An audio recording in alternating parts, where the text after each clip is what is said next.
সুপ্রভাত। আজ ৯ জানুয়ারি বিশ্ববিখ্যাত বাঙালি মৃৎশিল্পী গোপেশ্বর পালের প্রয়াণ দিবস। তিনি 1892 খ্রিস্টাব্দে কৃষ্ণনগরের ঘূর্ণির প্রসিদ্ধ মৃৎশিল্পী পরিবারে জন্মগ্রহণ করেন। তিনি শৈশবে মাতৃহারা হন।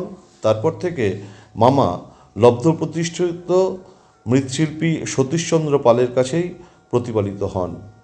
পুতুল শিল্পী মামার কাছেই তার মৃৎশিল্পের অনুশীলন শুরু হয় এবং মামার সুনিপুণ পুতুল গড়া দেখে আর তার অনুশীলনে অল্পদিনেই তিনি বিস্ময়কর দক্ষতা অর্জন করেন।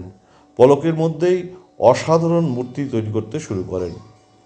1915 খ্রিস্টাব্দে বাংলার ছোট লাট কারমাইকেল ঘূর্ণিতে এসে স্বচক্ষে তার কর্মদক্ষতা দেখতে চাইলে তিনি নিমেষে দুর্গাপুজোর কিছু মূর্তির অসাধারণ জীবন্ত ছবি তৈরি করে দেখান। কারমাইকেল অভিভূত হন এবং তাকে দ্য লাইটেনিং স্কাল্পচার হিসাবে আখ্যায়িত করেন। ফলে কৃষ্ণনগরে তার খ্যাতি বৃদ্ধি পায়। তারপর তিনি রানীগঞ্জে বার্ন কোম্পানির পাটারি ওয়ার্কসে 25 টাকার মাইনের চাকরিতে নিযুক্ত হন এবং অল্প কয়েকদিনে বিভিন্ন প্রতিমা গড়ে সকলকে বিস্মিত করেন। সেখানেই তার শিল্পজীবনের সাফল্যের সূত্রপাত ঘটে। তিনি বার্ন কোম্পানির চাকরি ছেড়ে শিল্পশালা তৈরি করে সেখানে মাটি এবং পাথরের মর্মর মূর্তি গড়তে শুরু করেন। তার কর্মকাণ্ড দেখে এক মারোয়ারি ব্যবসায়ী মুগ্ধ হন এবং তার সহায়তায় তিনি কলকাতার 40A কাশীমিত্র ঘাট স্ট্রিটে জি পাল অ্যান্ড সন্স শিল্পশালা স্থাপন করেন। 1924 খ্রিস্টাব্দে গভর্নমেন্ট আর্ট কলেজের অধ্যক্ষ পার্সি ব্রাউনের প্রচেষ্টায় ব্রিটিশ সরকারের আমন্ত্রণে তিনি ইংল্যান্ডে ব্রিটিশ এম্পায়ার এক্সিবিশনে অংশগ্রহণ করেন এবং ওয়েম্বলিতে অনুষ্ঠিত প্রদর্শনীতে কৃষ্ণনগরের মৃৎশিল্পীদের প্রতিনিধি হিসাবে তিনি যোগদান করেন ও মূর্তি গড়ার কলাকৌশল প্রদর্শন করেন।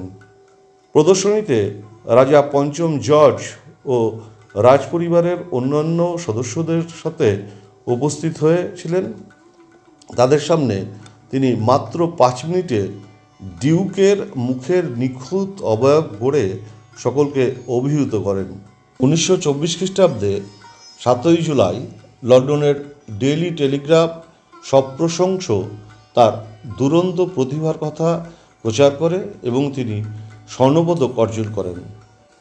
প্রদর্শনীতে বিদেশের শিল্পকলা তিনি মনোযোগের সাথে পর্যবেক্ষণ করেন এবং সেখান থেকে অভিজ্ঞতা অর্জন করে তিনি ইতালি হয়ে কলকাতায় ফিরে এসে তার শিল্পশালায় গড়তে শুরু করেন বিভিন্ন মৃন্ময় মূর্তি ও প্রস্তর মূর্তি।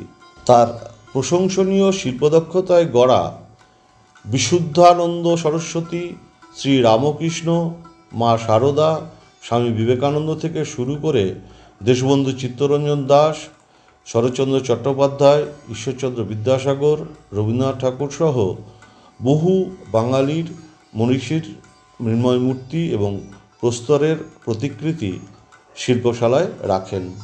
বেলুর মঠে শ্রী শ্রী রামকৃষ্ণদেবের মূর্তি, দিল্লি কালীবাড়ির প্রতিষ্ঠিত কালী মূর্তি, কলকাতা হাইকোর্টের প্রতিষ্ঠিত স্যার রমেশচন্দ্র মিত্রের মূর্তি, 1938 খ্রিস্টাব্দে ডালহৌসি স্কোয়ারে স্থাপিত স্যার রাজেন্দ্রনাথ মুখোপাধ্যায়ের মূর্তি ইত্যাদি তার উল্লেখযোগ্য শিল্পকর্মের নিদর্শন।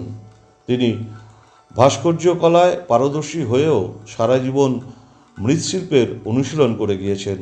1933 খ্রিস্টাব্দ থেকে তিনি কুমারটুলির সর্বজনীন দুর্গা প্রতিমা গড়ার দায়িত্ব গ্রহণ করেন এবং পুতুল অনুরূপ প্রতিমা গড়ার প্রচলন ও সার্বজনীন দুর্গাপুজোর প্রারম্ভিক একচালার প্রথাকে পরিবর্তন করে মূর্তিগুলিকে মানবী রূপ দিয়ে পৃথক পৃথক করে গড়া পাঁচচালায় স্থাপন করা শুরু করেন। তিনি 1944 খ্রিস্টাব্দের আজকের দিনে কলকাতায় শেষ নিঃশ্বাস ত্যাগ করেন। প্রয়াত শিল্পীর পরিবারের প্রস্তাব মতো তার শিল্পশালার সঠিক সংরক্ষণ ও প্রদর্শনের জন্য পশ্চিমবঙ্গ সরকারের হেরিটেজ কমিশন দপ্তর তাদের তালিকায় অন্তর্ভুক্ত করে। প্রয়াণ দিবসে ভাস্কর্য কলায় পারদর্শী ও প্রবাদ প্রতিম মৃৎশিল্পী গোপেশ্বর পালকে জানাই বিনম্র শ্রদ্ধা এবং প্রণাম। নমস্কার।